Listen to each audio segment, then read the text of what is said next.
I want to end the show on a good note today because did you see this new theater they have in Vegas, the Sphere? Yes, I saw Where that. did they hide that thing? What was just there? It's 366 feet tall. You didn't see that? It looks like the Death Star.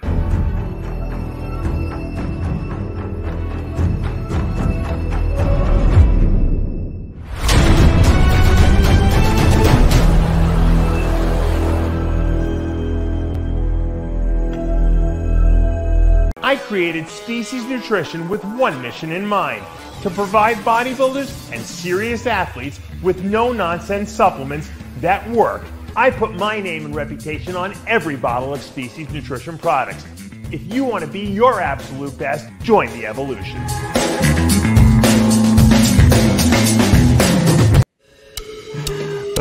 You're funny. Like I said, do you like my tail? Like I said.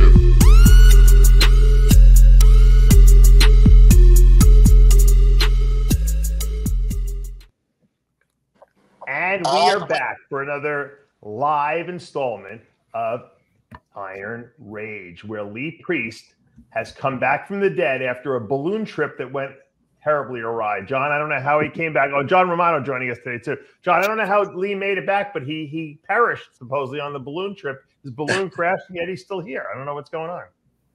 Well, if the Earth was round, no, flat. No, wait. Exactly.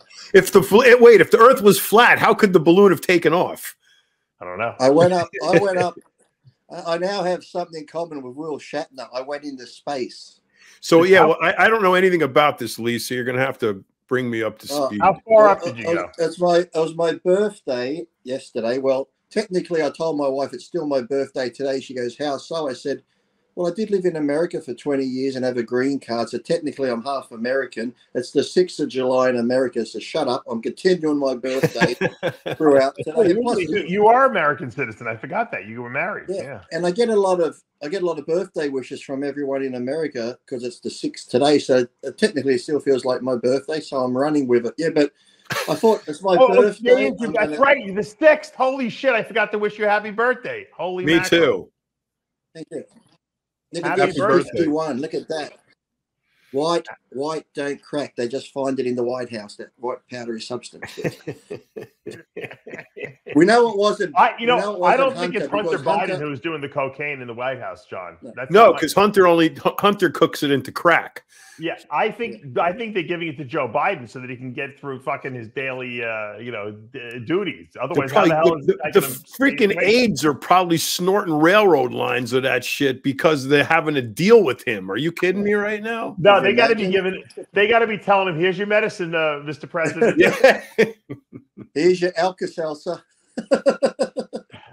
Because how could he give a speech otherwise? I mean, he can't even walk. I mean, they got to be giving him some kind of stimulus. You don't realize this, back in the day, they used to hand out like methamphetamines like they were like candies. They used to give them to the Army, the Navy guys, all the pilots that flew. Everyone was on methamphetamines. The Beatles sung about it. Mother's Little Helper. That's what that's what that was.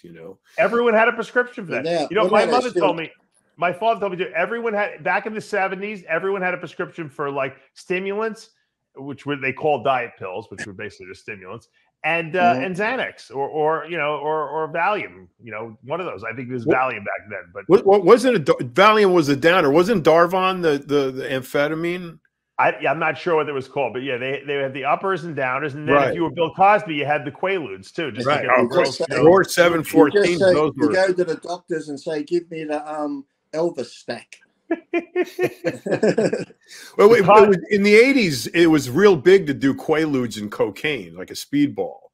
Oh, really? Is that what they did? Yeah. That's what in LA anyway. It was very popular in Marina Del Rey. Lee should know. He was there then. I mean, they were all doing ludes and blow. Isn't that funny though? But back then, it wasn't until I was around 42 I first tried blow and shit. Up until then, didn't drink, didn't do any party drug, never even did what's the one they're all taking, Nubane? Nothing. Didn't touch anything. Not weed, nothing. Now, occasionally, I might have done a bit of blow, and my wife makes me this stupid brownie every now and then for my neck pain. But last time she made it, she got a whole head, you know, like the head of the pot plant, the head. I must be the strong bit, whatever. I don't understand all this lingo, the leaf, the head. She got an ounce of John head. knows all about that. He can tell you. He can answer you that. Well, she ground up an ounce of, so it's like a little plastic container, pretty full like this.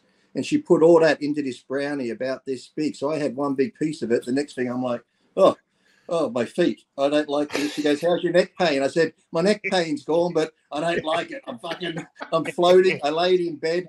As I'm in bed, it feels like I'm being squashed. And then I'm getting up. She goes, but your neck pain's gone. I said, fuck the neck pain. I said, I don't like it. He goes, I can't feel my feet. I can't feel anything. Yeah. I said to her, I think you put too much in. She's like, well, just have a smaller piece. I'm like, well, because with me too, when I have it, it must just be edibles. I can have the edible, but it's almost 2 hours before I feel it. So I'll wait an hour. I'm like, nah, maybe I'll have a bit more. So then I'll eat a bit more. So I said, just like the Wolf of Wall Street, keep taking it. Then all of a sudden it's like, oh, fuck, I had too much. I had too much now. It creeps up on you, especially if your stomach is empty. You know, one time in Mexico, it was a bunch of us, my friend and his wife included, walked from his condo about 4 or 5 blocks to this taco place to get tacos.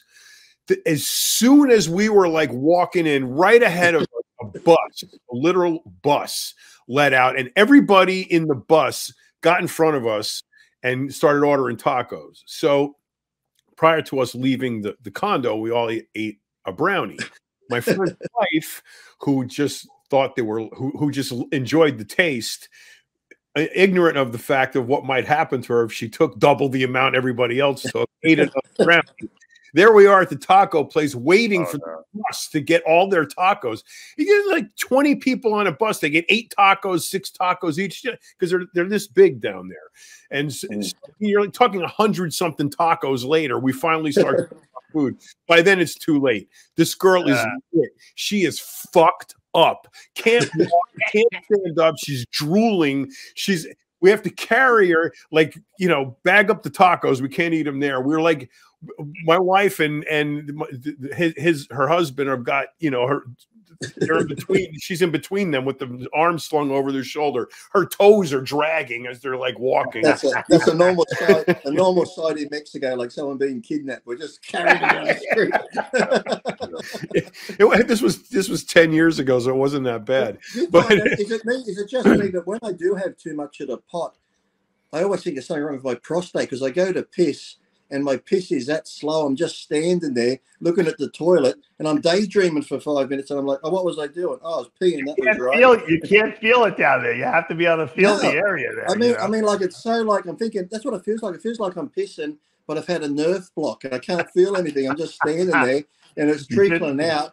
I'm thinking, no, but I had my blood test. My PSA's okay. I can't have prostate cancer. And I'm just looking at the toilet. The toilet's going like this. And it's coming up. John, only Lee would think he has prostate cancer when he's stoned and he can't feel his prostate. Like, that was his first diagnosis of it. Yeah, I mean, it's his version of Occam's razor. It's got to be cancer. It's the most logical explanation. Yeah, exactly.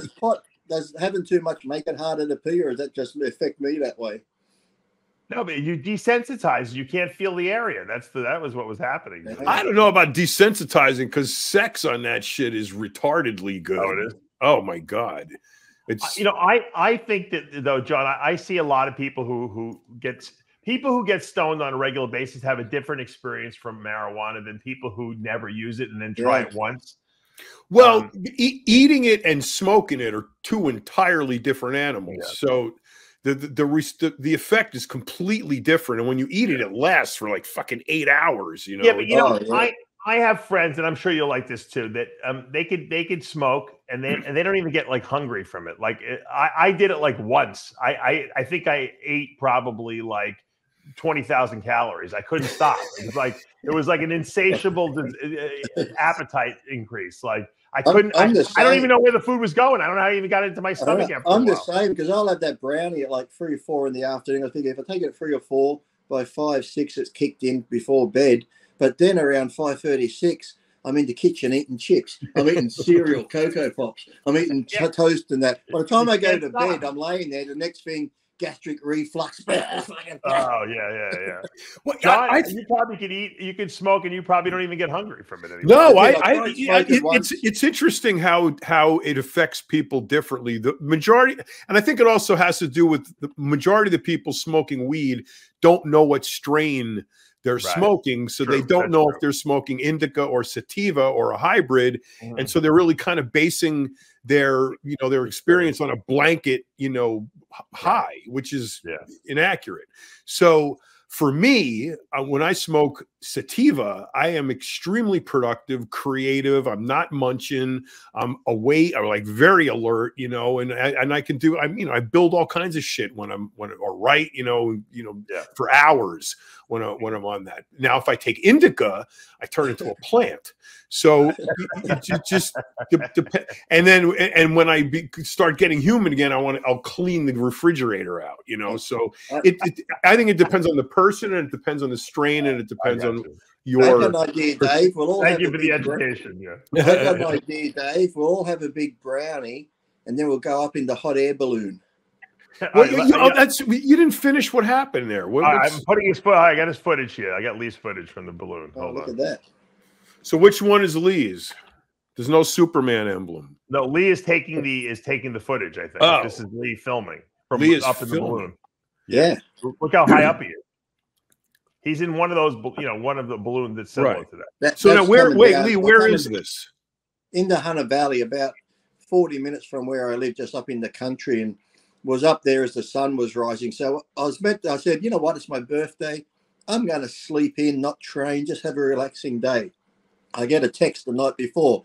Your balloon trip is scheduled for. My friend went out and got me this balloon trip. He's like, you better fucking go. You got to be up there at 5 a.m. So I had to get up at 3 a.m. Fucking get up that fucking valley, and then it's like it was very good. That was very peaceful. I thought being up high I wouldn't like it, but because the basket's so big, those balloons can carry 3 tons.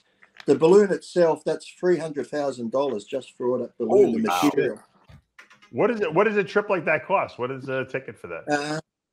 I was looking at one of the sites. I think they're like around the 200 up 200 up 299. And oh well, you have a nice friend. That was a nice gift he bought you. Yeah. I said they're trying to kill me. I said to my friends, I use cover, and they're like, "Fuck that!" I'm like, "Oh great, I get to die alone." I'm up there with people I don't know. If he was trying to kill you, he would have gotten you a trip on the submarine to see the Titanic. That's right.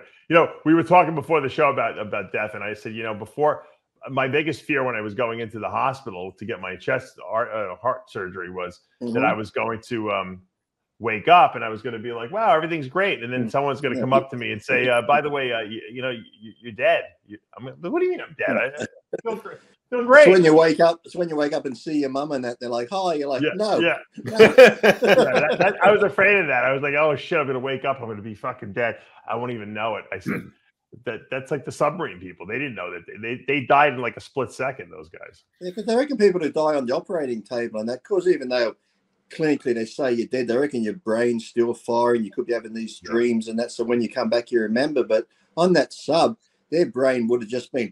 There would have been no lights or going into the tunnel. The interesting thing is, and this has been an occupying thought for my meditation over the last many days, because it's such a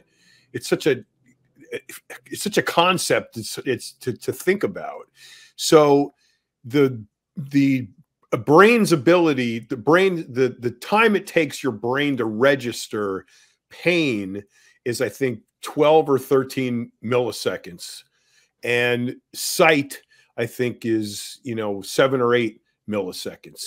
The implosion generated a speed of, I think, 1,800 miles an hour. That's the two sides of the vessel imploding on each other, which would have taken less than 1 millisecond.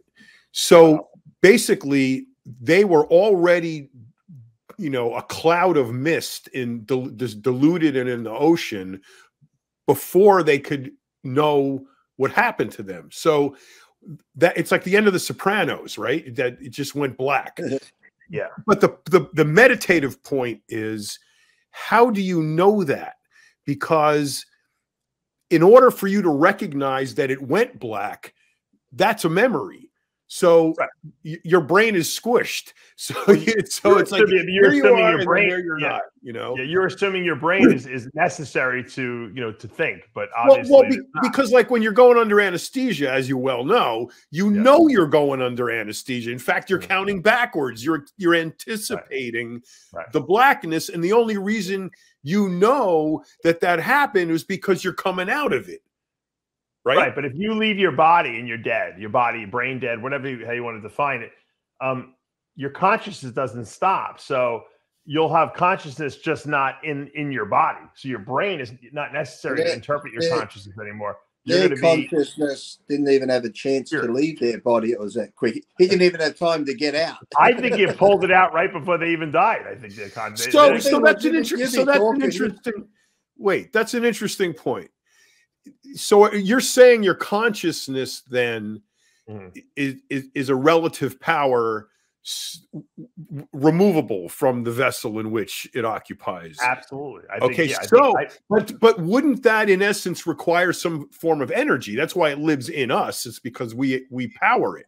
So the concept of the spirit moving on would have to transfer the body. Well, you'd have to transfer.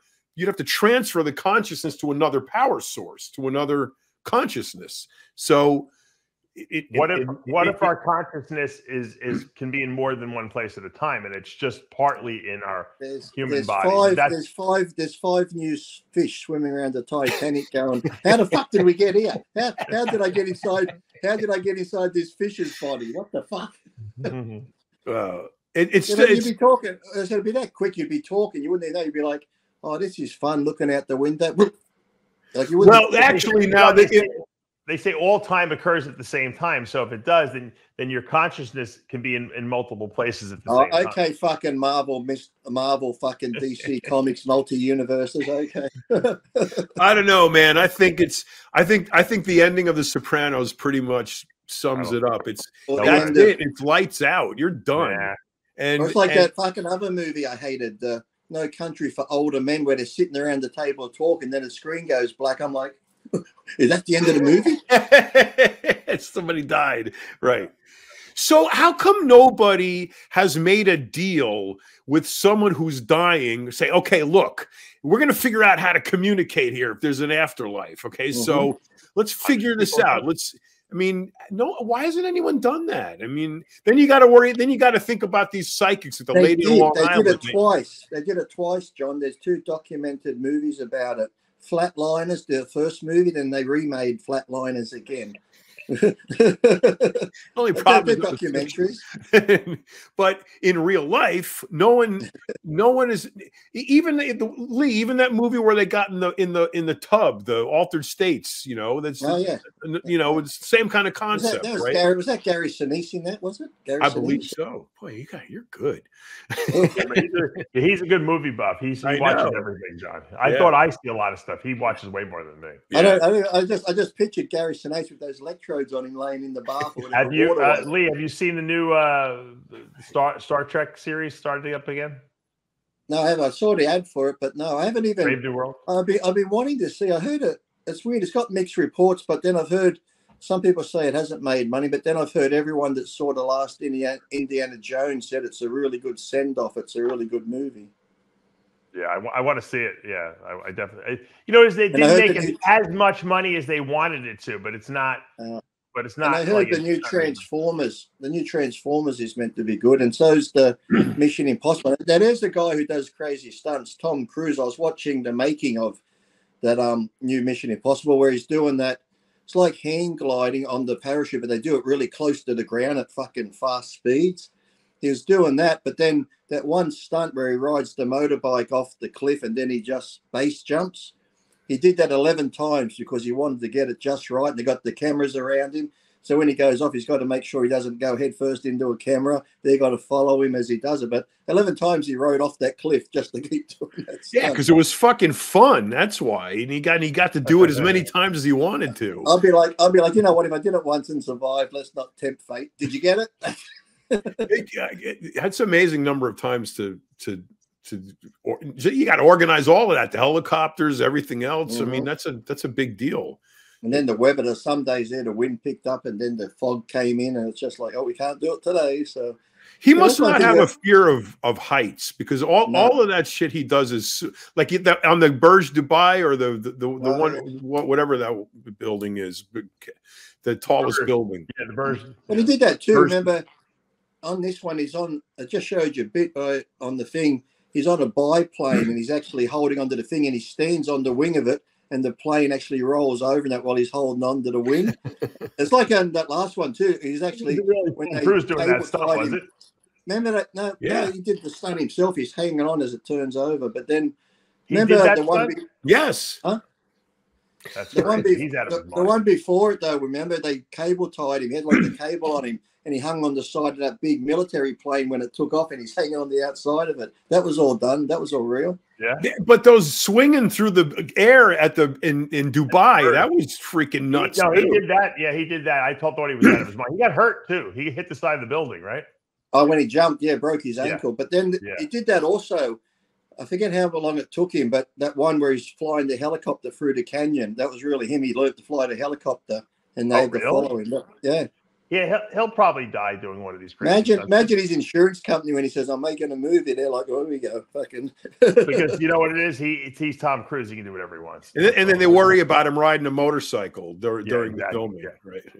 Look at this. And if he dies anyway, he goes to that spaceship with Ron L. Hubbard, wherever they go. Fucking the spacecraft. I want to show you this picture. Eli Manning, the Hall of Fame quarterback who played for the Giants.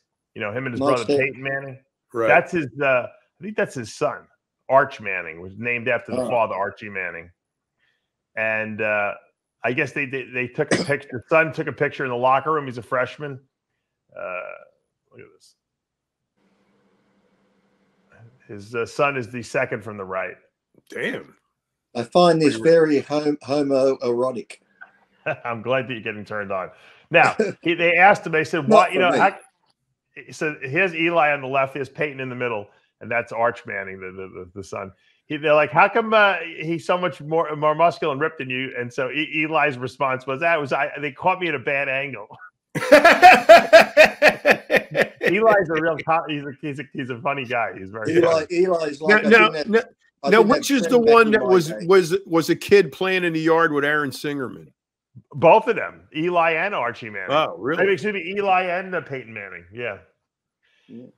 Aaron. Eli didn't have any trend back in his day. See, that's what I was wondering. I was going to ask Lee, do you think he's natty or not? This kid, he's pretty muscular. There's going to be a case now. Well, we know. God bless him. Special. Arch Manning, natty or not, Lee? I say you can look like that naturally. Yeah. He's got pretty big legs too. Look at him. Lee, you look just like that when you were 14. Exactly. And I pretty close. I mean, Yeah, no. I wish I was born into that family though. Of the funds he's got to fund his whatever he's going to do. But Exactly. Doesn't LeBron have a son now who's going in the basketball? Bronny James, yeah. Bronny James. Oh yeah. Did you see? Some people were discussing where last time I said, get rid of all the divisions apart from the Open and that, which is true because we don't need the Hawaiian Tropics classes to be clogging up fucking body. What's his name told me, I was watching Jose talking because he wished me happy birthday and in the video because he said, oh, Lee, I saw your video. He goes, man, he just went to that university. He said 1,400 competitors with crossovers and they don't even get really a call out and looking at. And the money they make, I mean, how many pros come out of that show where these people like, it's like the guy from Australia. He's doing the Masters Olympia, Logan Robbins, but he got third at the Amateur Olympia because he decided to take his pro card. I'm like, I'm sorry. If you don't win second or third, you don't get an option for a fucking pro card. You're not good enough. It's like these people now who get these pro cards who aren't good enough. Yeah, then I get the whole argument. Well, where could they compete, Lee? In the amateurs. You stay amateur till you're good enough to get into the pro. It's like I might want to be an NBA player. How long am I going to wait till they bring the basket down 4 feet so I can actually play? Everyone doesn't get a trophy, you idiot. So, no. My favorite saying nowadays is like, especially among, masters, Pete guys, especially masters guys who've never competed before, when they say, I think I'm going to go pick up my pro card. Yeah, right. Like it's so easy, right? Like, exactly. yeah, I'm just going to go pick one up at in the aisle 7. You know, well, it is so easy because remember, like we used to see the amateurs back in the day when you only get 1 or 2 pro cards given out at whatever show, the USA or the Nationals. But remember the amateur lineups when you'd have like Cormier, Flex, like because they had to stay amateur and work hard to become pro. Now they're just giving them out, and these pros now don't know who's pro. You look at them on stage. Look, anyone that gets up there, I give them credit, but half of them, 80% of them, look like bad amateurs. They shouldn't be on a pro stage. It's just getting ridiculous. It's like I said to Dave before, John, if they stayed amateur, people go, but the IPB makes more money with pro cards. I'm like, no, they make more money with amateurs because amateurs can do 3 or 4 divisions, paying for every division they do. Well, it's the difference between the business of bodybuilding and the sport of bodybuilding. Because Lee, you come from an era when you remember very well a guy like Matt Mendenhall, you know, with Joe Weider pleading Mannion, can he please be a pro? You know, never turn pro. Dave Palumbo never turned pro. Edgar Fletcher, there's so many of them. Yeah, but nowadays it's like the fucking beer tub girl has got a pro card. You know, I mean. That's what I said back then. If you saw a pro in the gym, you walk into any gym, fuck, he's a pro. And that now I have people like you probably get them to come up and you say, oh, what do you do? I'm a pro. And you're like, I see some guys on podcasts and they say they're pros and they're sitting there. I'm thinking, does he even train? I'm thinking, my God, he looks like fucking. It's like, oh, maybe he's a darts player or something. But fuck. I have a question for you guys. What do you think of what's his name? Mark Zuckerberg's new social media network, Threads. It's gonna like supposed to go against Twitter. Have you seen this, John? I have not. It's got a stupid name, doesn't it? Is that today? Zuck, 10 million signups in the first, day of a release. And what's different from Facebook? He said it's like Twitter. It's like Twitter. It's like Twitter. A Twitter knockoff. It's going to be nothing like Twitter. I'm going to join up and go on and praise Trump and see how long it takes me to get kicked off it. So we need another social media platform, really? Well, I think that Zuckerberg is worried. This one's going to be for Biden because the elections are coming up, and Twitter will be too balanced now. We need one where we just. That's right. No, I think Zuckerberg I don't think Facebook is doing so well financially. And I think that they're worried about Instagram because of TikTok.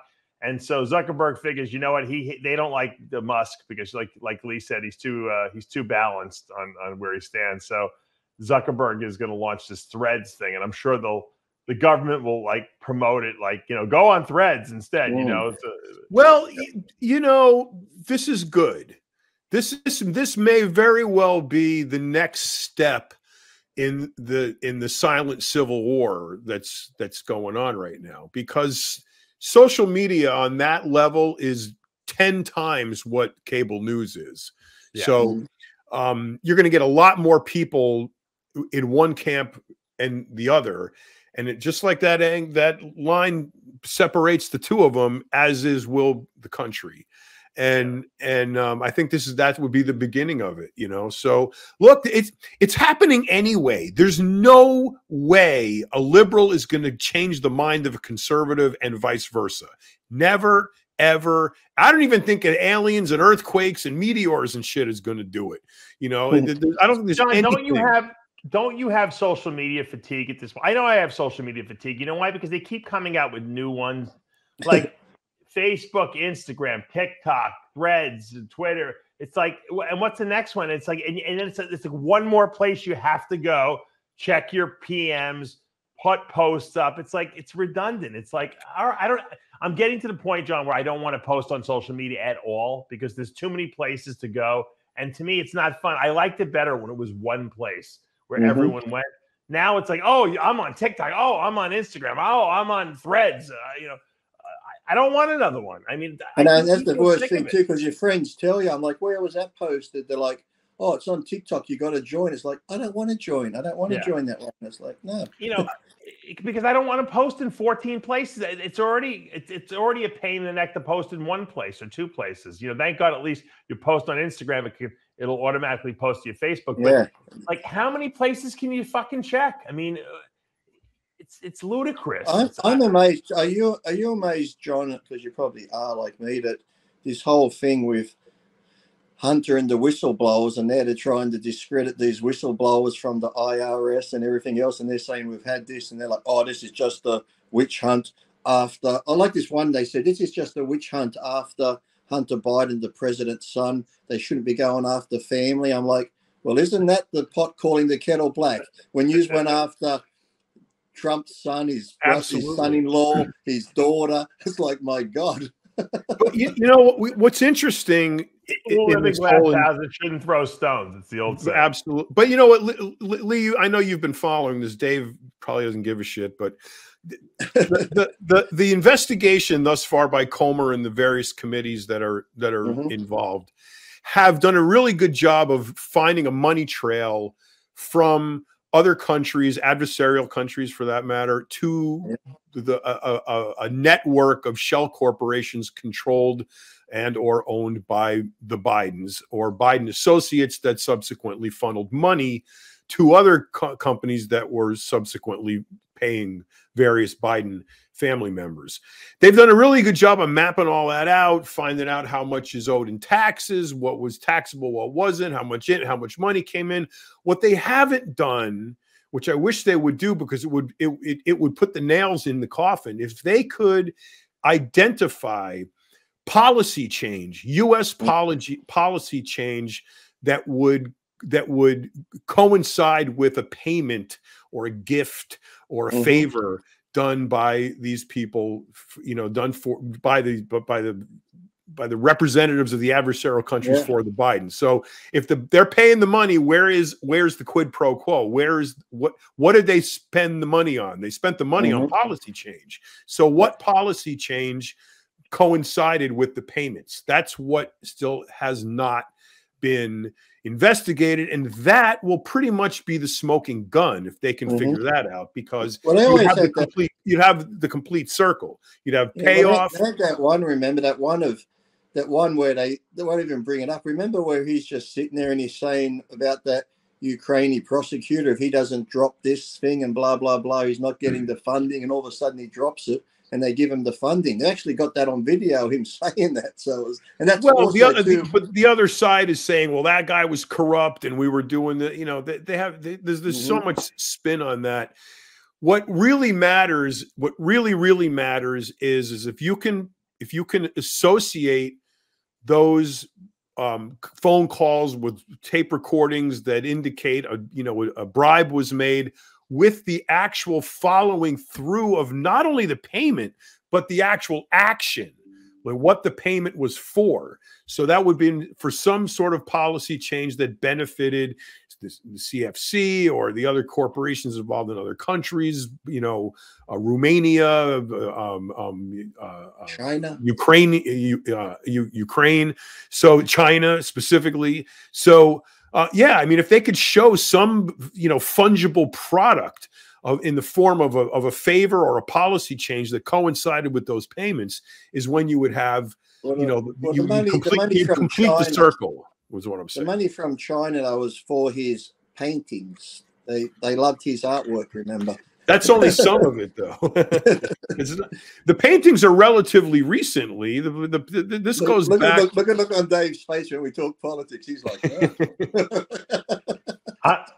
I was over politics, and then I got hooked on Robert F. Kennedy Jr. I am completely. I love this guy. I think he's. Well, that doctor still hasn't taken that offer up just to come and debate, has he? What is it? You know, the debate on the vaccines where they got all that money up now, like millions. So come and debate. No one will debate this guy because he's too brilliant for these guys, and he has all the facts at his disposal. Wasn't he like almost? Didn't he spend 30 or more years, almost like an Aaron Brockovich, going after companies that 40 years he's been a litigator. Yep. Yeah. He cleaned up the whole Hudson River. Yeah. The Hudson River spot is crystal clear now, thanks to him. It's the cleanest river in the United States. Dave, remember when we were kids, how fucking dirty it was? He said it was so dirty that spontaneous fires would start, John, from all the chemicals in there. Yeah, in the eddies, and all that psychedelic water from the oil on it, and everything. Spontaneously start a fire. Crazy shit. And he cleaned it up. It's crystal clear now. I was there not long ago. I could not believe it. I was watching that one he was talking about too, how he was like talking about the big pharma, and it's true though, all the money they made because they're talking about the FDA and how the FDA was like in that movie with Michael Keaton and that documentary on Dope Sick, where the FDA was saying, "Oh no, Oxycontin's fine. You can't get addicted. They're good for you," and blah blah blah. Watch RFK on the Bill Maher. John, you'd like this interview. Bill Maher. I started watching that one. That's pretty good. That one. Bill Maher has a show, John. You'd love it. He basically just smokes weed and drinks alcohol the whole show, and he just interviews people. Like, and they sit on shit. And he's like, "Oh, you want some?" Biden's like, JFK, excuse me, RFK Jr. says, "I've been sober for 40 years. I don't think I'm going to break my sobriety." But he goes, "Thanks for the offer." And Bill is just fucking lit up. He's like Valentino. He can't stop talking. But he's funny. But RFK tells some amazing stories on that. He's built, dude. He looks good. Yeah. He's jacked. He's jacked, totally. And then he did an interview too with if you want, it's a little longer, but he did one with Joe Rogan that's really good too. Yeah, that's a good one. I saw that one. He lays out all the because they're trying to make him seem like he's an anti-vaxxer and he's anti-this and it, but he's really not. They're taking him completely out of context because no one wants. They're afraid of him because they know he can win. They have absolutely proven that the virus came from the lab. Yes. And we paid for the research that created the virus that escaped from the lab. Right. Well, so Fauci lying all over the place, is disgraceful. But the fact of the matter remains is that the country was bamboozled and is still being bamboozled. There's still people wearing masks and getting the 89th vaccine. And, there's still that faction of brainwashed idiot that's probably part of the, 80 million people that voted for Biden. I'll tell you the real reason why I love RFK, because this is what he did. He was saying how there's been no testing on any vaccine. They're liars. He says they're all liars. I saw him ask Fauci for the papers on that. And Fauci he said so Fauci called him. He called RFK a liar, and so RFK sued Fauci and said, "I challenge you to present me with the papers and in other words all the research that you guys did, the testing on the vaccines. If you could prove that you tested one vaccine," he says, "then you won. You're right." But so he sued him, and eventually, I guess the Fauci people contacted him and said, "We don't have any. There's no research." They had to admit they were wrong. They're like, "There's nothing. We don't have." Not only that, there's also no research that shows that the virus prevented the vaccine prevented the spread of the virus. No. It actually, if you listen to the Bill Maher interview, it actually increased it. The people were more prone to get the virus if they got the vaccine. If they got the vaccine, because it fucked up their immune system. John said that about the mask, because the other day there's this little cafe I go to just to get like a chicken teriyaki bowl. I had a woman sit this side of me and one sitting this side in the middle. Both of them went and ordered with their masks on, sat with their masks on. Their food come, they took it off and started eating. I'm like, You should have said, Lee. You should have said, "I have COVID." You should have keep a mask on. The mask thing. You're sitting beside me. If you're worried about it, you had your mask on, waiting for your food. But now you're sitting there for 20 minutes with it off, eating. It's like what?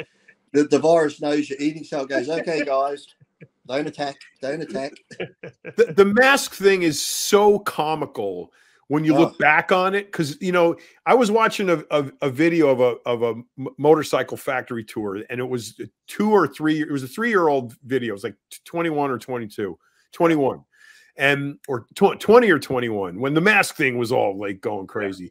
So there's two people are taking a tour of the MV Agusta factory or the Ducati factory, and they have a tour guide and the two people and the guy with the camera. everybody's got to wear masks, so they can't go inside. So they're filming and talking, and this is this and this is that, and everybody that's walking around has got no mask on. It's around their neck, you know. So they're making everybody, you know, oh, you got to wear a mask, you got to do this, and this is such bullshit. We're not wearing the fucking mask. Well, so while they're having to wear the mask, you know, doing the interview, everybody they look at working on bikes, walking around, has got the mask around their neck, it's on their head, you know, they're not wearing it. These are the three people I hate. I still see them in the car alone with the mask on. I walk my dog and I see people in the park walking their dogs by themselves with a mask on. Oh my and then God. I was in town the other day and some people still wear them. There's a couple walking along. He's got a mask on, she doesn't. I'm thinking, well, maybe he's sick. He doesn't want to give it to her. But as they're standing there looking at the beach, he pulls the mask down. And I'm like, what the fuck was that? Like you actually took the mask off the kisser. Well, because they still believe it's airborne, and it's not. We live in such a brain. People are so like easily you took the mask off the kisser. country. That'd be like having a fuck with a condom on, and just before you come, you take the condom off. I come and then I'll put the condom back on. Thank you. Yes, we live in such a brainwashed society. It's unbelievable. But Dave, rational, intelligent people are brainwashed. Given that fact, I mean, we have just gone through this. Speaking of the vaccine, we have just gone through an incredible exercise in, you know, public compliance.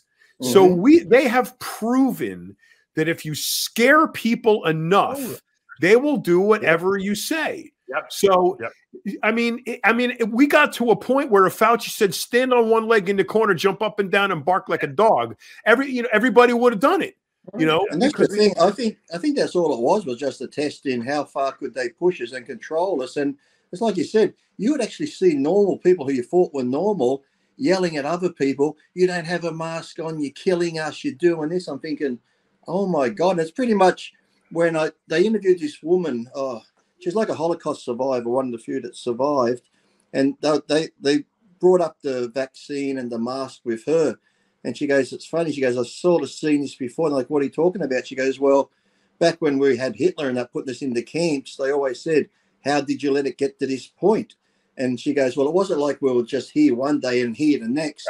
She goes, every day it's like they tested us with something. They put another rule out, another law out, and people went, okay, we'll follow it. And then she goes, before long, it was like we couldn't go here, we couldn't go there, we had to give up our homes. We'll put here, put in. The next thing you know, we're getting on a train to a concentration camp. We're like, how did this happen? It's like, right. Compliance. That's why people are fear compliance. But I love the people who elect themselves like hall monitor, you know. Oh, yeah.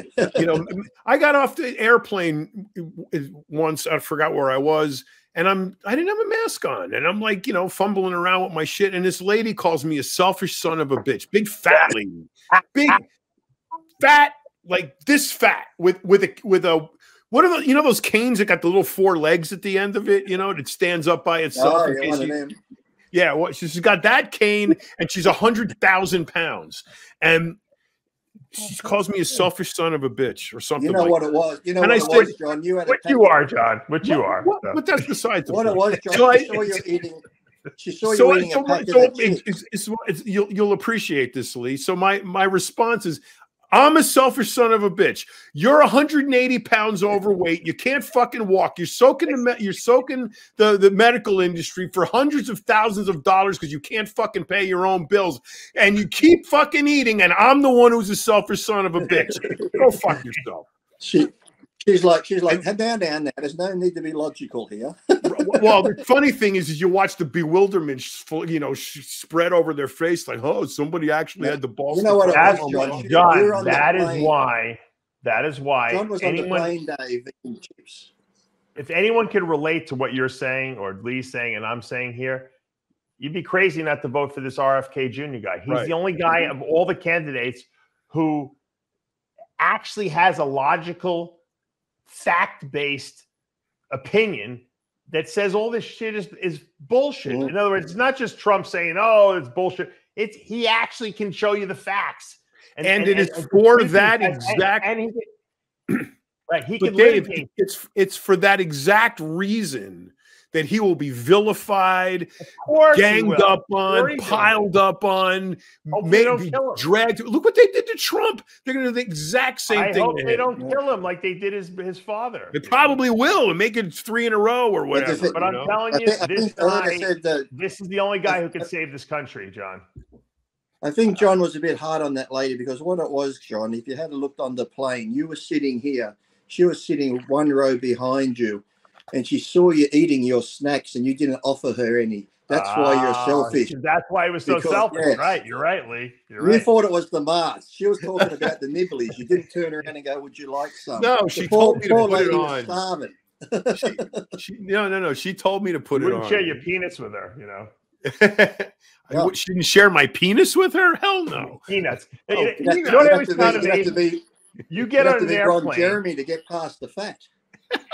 You get on an airplane and they give you these little peanut, the little peanut things, the little pretzel bags. And, a lot of times these flights get delayed. And those fucking little stupid bags are like you're eating like a filet mignon from like the finest steak restaurant. You're like licking your fingers and you're eating the salt granules out of the fucking little bag. What about the ones where they won't give you peanuts now because some fucker on the plane might have an allergy, so we can't have peanuts? Or how about remember Seinfeld? Seinfeld is 6 peanuts. Who eats 6 peanuts? Exactly. It's always the truth though. Have you ever noticed when you do those little packets, whether it be the pretzels or that, just when you start to enjoy it, you're like, I got no more. 3 of them. Yeah, right. Of course. That's what John's saying. There's like 6 of them in there. I got to bring this up because it's driving me crazy. And hold on. I was coming out of the gym today, and I got to tell you, there's something that really irritates me.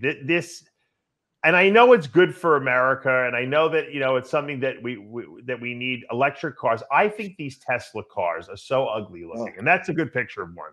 They're so ugly in person. They look like when you go to like Hertz Rent a Car and they give you a car, it's like a piece of shit. They're not good for America. They're shit because I got to find you this video. There's a guy in America. He's like one of those savants. He's got autism, but he's like Rain Man, but that just starts spitting out numbers and blah blah blah. He did a video on YouTube and he takes the combustion engine, he takes the electric car, and he takes a hybrid, and this guy goes like from production. I mean, even down to every nut and bolt for the making of the car, the servicing, the life of the car, and the electric car came out way worse than all of them. But you know what? Let's say theoretically we're at a starting point, and then in the future all the cars will be electric. That's fine. But these cars are so they look so cheap and ugly that I don't know why. I don't know why anyone would want to own one. Who wants to own one of these things? What's that Lexus LC 300 back in the day or something? It looks it looks like that. As someone who owns quite a few shares of Tesla stock, I could probably answer that question for you. Yeah. It is Elon Musk is filling a niche that he knows exists from who's ever buying a Tesla. You got to look at who's buying it. They're the uber educated, uber liberal, wealthy family that's in that $300,000 to $500,000 a year range. Why is a wealthy family saving money on gas? Because they think they're saving the planet. They don't understand that they got to charge the battery. But it's a mindset. They think that they're doing something good for the planet, and there's enough of those people to warrant 5 giant factories around the world. Do you know in Sweden you can't even register a combustion car? All the cars being registered now are electric. All of them. Yeah, I heard Mercedes wants to go electric soon. I'm fine with electric. I just think they're ugly. They're overpriced. They're ugly because they are built. It's what do you call it? Design function. Okay. Right. The look of that car is based predominantly on how you build it, because it's built largely by robots. I mean, there's very little human interaction with the building robots of robots that run on electricity. Well, it all runs on electricity. The question is, how do you generate the electricity to charge the batteries?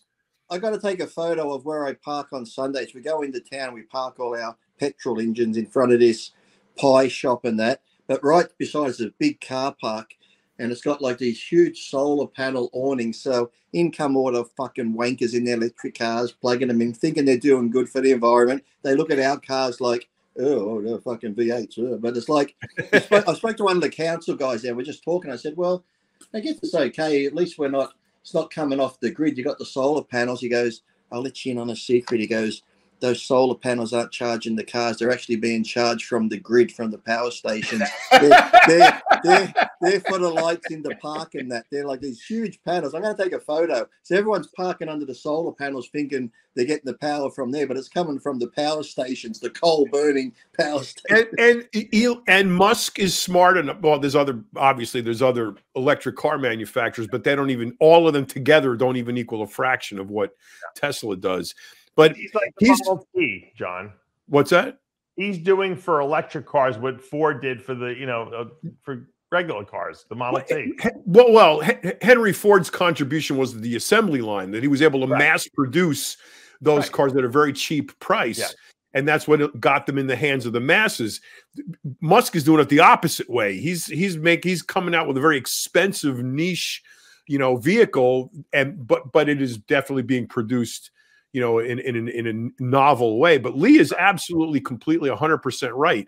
The genesis of an electric vehicle, going all the way to the cobalt mines to produce the battery, is environmentally, because you got to think of not only the procuring of that material and all of the energy required to mine it, refine it, produce it, transport it, implement it, all takes energy. It's got to come from somewhere, but also the disposal of it, because at some point those batteries are dead and you got to get rid of them. And now you got, all this toxic material you got to deal with. So cradle to grave, while the actual operation of the car might be good for the environment, every single thing else associated with it is bad. But nobody pays attention to that. They only talk about saving the planet because we only have 12 years to live. So there's enough people with means to fall for that are feeding Elon Musk like there's no tomorrow. And he runs the company very, very shrewdly. He constantly under-promises and overproduces. I like when I see the women get out of their electric cars with their 3 kids thinking they're saving the environment. I'm like, you bitch, you're putting all your fucking disposable nappies in the landfill. Shut the fuck up. Nappies. If you're not using a cloth, nappy with your electric car, we've said this before, Joe, on the show. The electric cars are really so that they could track everything you do, because they run off of a GPS system that that's every car is connected to the grid. They can shut it down if you're a bad boy. They'll be like, "You're not driving today." They can shut your car down. That's right. He's right. Right now, if you get behind in your lease payment, they can shut your car down. Oh, really? Yeah, to the point where the tumbler won't work. A guy who owns a towing company told me yesterday in the gym. He says, yeah, man. He goes, the guy calls me. He says, the key won't work. He goes, did you pay your bill? He goes, he didn't think of that. He was like 2 months behind, and the finance company was able to lock out not only the electronics in the car, the actual, you couldn't even do it manually with the key in the door. Wouldn't open. We've got to go back to the old 69 Camaro, 70 Mustangs, all carby, no computers. Yeah. Or the old Volkswagen Beetles. Everyone's going to be around. My father had those things my whole life growing up. Military Hummers. What did you see? I knew I was going to get to use my turbo diesel. The electric Hummer. I saw the electric Hummer. Arnold got the. Did you see that? Did you see the Arnold documentary? He was driving that like military vehicle around on his property. Yeah. Have you seen? I saw the preview. Blackman's gonna have to get that next. Netflix is doing a documentary now on Stallone. I saw the preview. It looks pretty good. Well, they did one on Arnold. They got to do one on Stallone, right? Right. I got to tell you, Stallone has been doing a lot of like movies, TV. Like he did that. He does that show, the Tulsa Show, where he plays the mafia guy. He's got the reality show with his daughters. I think he's thinking, holy shit, man, I don't have that many years left. I got to do as much shit as I can while I still got my brain intact. Well, I just watched really good too. The other day, there was a new movie with Mel Gibson in it. I got 5 minutes into it. I'm like, oh, fuck, Mel Gibson's doing a Bruce Willis here. It's like he's fucking just pumping this shit out. I'm like, you must have done it for a friend. I promised I promised my friend's son, the producer, I'd be in one of his movies. I got 5 minutes in. I'm like, oh my God, Mel, what's happened? Terrible. Well, you know what? I mean, Mel was on top of the world until he had that whole, remember that racist rant he did that destroyed his career? It wasn't racist. He just said the Jews are on Hollywood, which was true. Wait, you want a racist rant? Did you see the Ben and Jerry's 4th of July message? Oh, yes, yes. What was that? Give apparently we have we have to give New York back to the Mohawks. Yeah. And it's like, I was watching one guy, he's like, yeah, that's what we do. You come and conquer somewhere, like all the countries that have been conquered around the world, you just give it back to the people you conquered. And he's like, newsflash, before the Europeans come to America and the white means, he goes, you native Indians were killing each other over a piece of land. He goes, what, did you think, oh, look at that Indian tribe over there. They have all that buffalo and water. Let's go over and be friends and share it. No, you went over and you scalped them and killed them. You were all killing each other. We come in. We had more guns and more power. We took over. Face the facts. He goes, before you had nothing but disease and this and that. He goes, now you have homes, mobile phones and that. Be thankful we came. Saying that, you know how people are always like saying that they have to be conservationists and they have to, you can't have all these cows are putting off too much methane gas because they fart, and we have too much. Meanwhile, this country, before everyone got here, there was millions and millions of buffalo running all over the place. I mean, way more than we have cows now in this country. And look, the environment was fine then, right? Well, the argument is there's many more now, but look at the hypocrisy. Look at the hypocrisy of Ben and Jerry's. What is the #1 ingredient in their #1 product? Milk. Where does the milk come from? Oh, cows. Oh, that must be the different cows that hamburgers come from, because hamburgers are bad, but the milk is good. So didn't I hear Ben and Jerry's was being sued for some child labor or something? Probably, it wouldn't surprise me. But the fact that they are mounting this anti Western campaign on America because they believe the indigenous people are owed some whatever. We gave them the casinos already. What are they complaining about, John? Look, they sold Manhattan Island for whatever the thing was. Okay, they sold it to them. It was cheap. Yeah, they got a good deal. What could you say? It was an unfair deal. Whatever. It was a deal. They shook on it. You can't come back 500 years later and say it was a bad deal. It is what it is. Sorry, it was a bad deal. There's been a lot of bad deals, but. Right now in Australia, we have this thing they're trying to push through Parliament called The Voice, where Aborigine people in Australia, the First Nations people, will have a voice in Parliament. We've already got 16 Aboriginal politicians that have been there for years and done nothing. 3% of the population. So we've got like 900,000 Aboriginals. Every year they get $32 billion. The people are like, where's that money going? But now already happening in Western Australia, where they've pushed this yes vote through. So it's almost like two parliaments. We have our parliament, then the Aborigines have theirs, and they can put a stop on everything. Right now in Western Australia, they're not letting farmers dig on their land. And if they do, the farmers now have to pay lease to the first landowners. I'm thinking, you weren't landowners. The land was here before you. It'll be here after you. It's like, we don't own any of this shit, people. So it's like, get over it. It's like, what happened was bad. But, that's life. Every country's been conquered and fucking, You're right. And it's what you do with it. So, and, what Ben and Jerry's are doing, what Ben and Jerry is doing is really detrimental conceptually to the Indians, because it's been proven that when the Indians were given all of the support of the government, they were given houses, land, reparations, money, welfare, medical, everything. They lived absolutely in the depths of poverty, under the worst conditions. Alcoholism, drug abuse, battery were all rampant in the communities.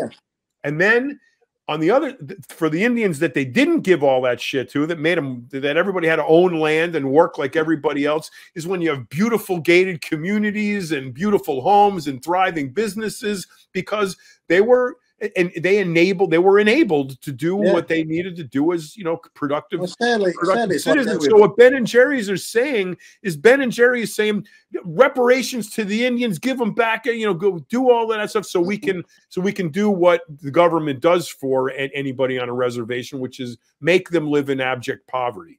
So they're absolutely out of their freaking minds, especially given the fact that their cows produce the same methane gas as the hamburger ones. Yeah, it's like the Aborigines here. It's like any people you give all this funding to and all these handouts to, they don't do anything. Their communities are shitholes. They're worse than before. Like they just sit back and play victim. We want this, we want this. That's why I keep laughing when reparations keeps coming out in California, when California didn't even have slaves back in the day. And they all want $5 million each. I know. There is not one slave owner or slave descendant in California. There was never slavery in California. They were all free. They were all free. Ever. But Gavin Newsom's crew, they want reparations for the blacks for slavery. That never happened. The reparations need to go back to the motherland, Africa, when it was your people, the black people, selling your people to the white man. They go, wait a minute, we can make money off this.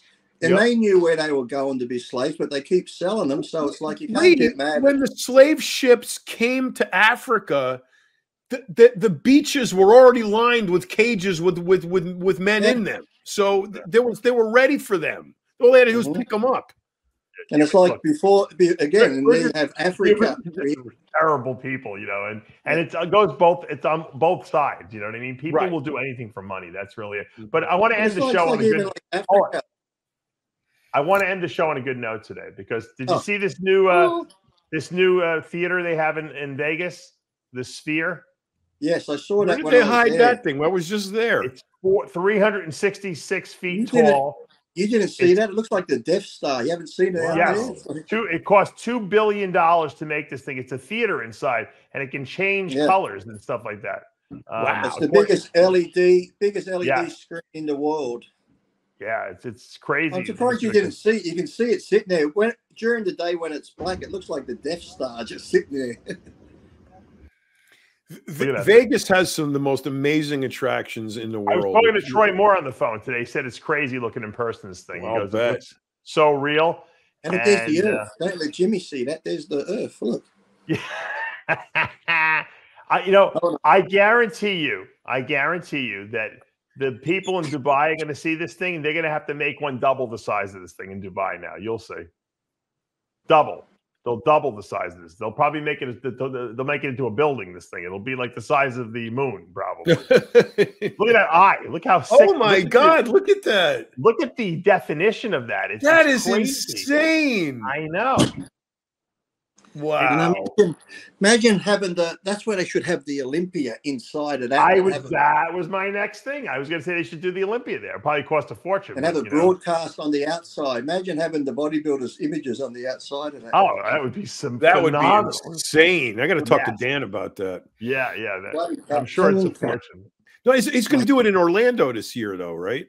Yeah, Orlando this year. But I'm saying if they ever go back to Vegas, they should go to the Sphere. Yeah, man. Dave's going to leave his compound and go to the show. I'll go to the Sphere. I want to go to Vegas. I know you go and do a contest. You know, I'll tell you something about Vegas. Vegas has gotten boring because they really haven't built anything new recently. Now they're supposedly, according to Troy, what he told me, they're building so much new stuff there. They're knocking hotels down. Mm-hmm. I think it's going to be. They're going to bring it back to its glory days again, like when we used to go back. You got to look at the biorhythm of the economics. You know, they went through a huge building boom and created all this stuff, right? And you know, all of the attractions that you now are saying are boring, and they ran their course and made a shit ton of money. Now they can afford to do this kind of stuff. So it's the next iteration of Vegas attractions. It's going to get better and better because they're going to. You couldn't have spent $2 billion 10 years ago on something. They didn't have it. No. But I don't think they could have. I don't think they had the technology to make this 10 years ago. Or that, right? So, or it was so expensive, no one could afford it. So, when you go to Dubai, the Burj Dubai, which is the tallest building there, right? that thing is completely also lined with LEDs, and they have a light show that the whole building lights up. I mean, it's mind-boggling. I was there. How long now before Dubai builds something like that to beat Vegas? Now? I just said they're going to build one the size of the moon there, probably. Because they have to outdo the Vegas one. There's a great video of this guy in the Burj Dubai goes out of the top. There's a little hatch there, and he's got to climb over the edge and rappel down about 30 feet and put some caulk on a light. Oh my God. John, when I was there, I was shocked because these buildings, they have guys hanging from there. They're usually Indians or Pakistanis hanging, cleaning the windows on the outside because the sand and everything gets on there, and they want the buildings to look nice. It's got to be the most horrifying job of all time. And they tell me people fall all the time and die. Wow. And these guys are making like 50 cents an hour doing this. And you got to see how dangerous it is. When I worked construction in New York, there was in tall buildings, the guys who put up the girders is called the raising gang. Yeah. And the raising gang is usually made up of northern, Indians, like what do they call them? I can't think of the name of them, but from northern New York, northern areas like that. Mohawks are one of them. Oh, you're saying Native American Indians. Native American. I'm sorry. I was talking about Indians. No, that's why I was trying to clarify. You're right. I'm sorry. It is the term escaped me. Native Americans. So there's certain tribes of Native Americans that are impervious to height. They have no concept of the fear of height. And they're predominantly make up these raising gangs, and they're the guys that are walking on the girders, 3,000 feet in the air or whatever it is, with the ones coming in on the crane and all of that. So I'm wondering if these Pakistanis out there have the same genetic mutation that keeps them, their mutation is that there's no money in their country, and if they make $1 an hour, they can send it all back to Pakistan. Yeah. They figured even if they fall, it's better than living in their shithole country. But you're right. They come here and they go to Dubai. They have very good accommodations and everything like that, and they make good money. Remember those old photos? I think like you see when they're making the Empire State Building and stuff like that. Yeah. And you see those guys walking on the girders up that high. No. There's no cables tying them on. They're sitting on the edge, hanging over, their legs hanging over, eating their lunch out of a lunchbox. And I'm thinking, fuck, if you just slip forward, it's all over. And I'm sure there were people that fell all the time, I'm sure. Oh, yeah. I wonder how many people died. Surprisingly, not that many. No.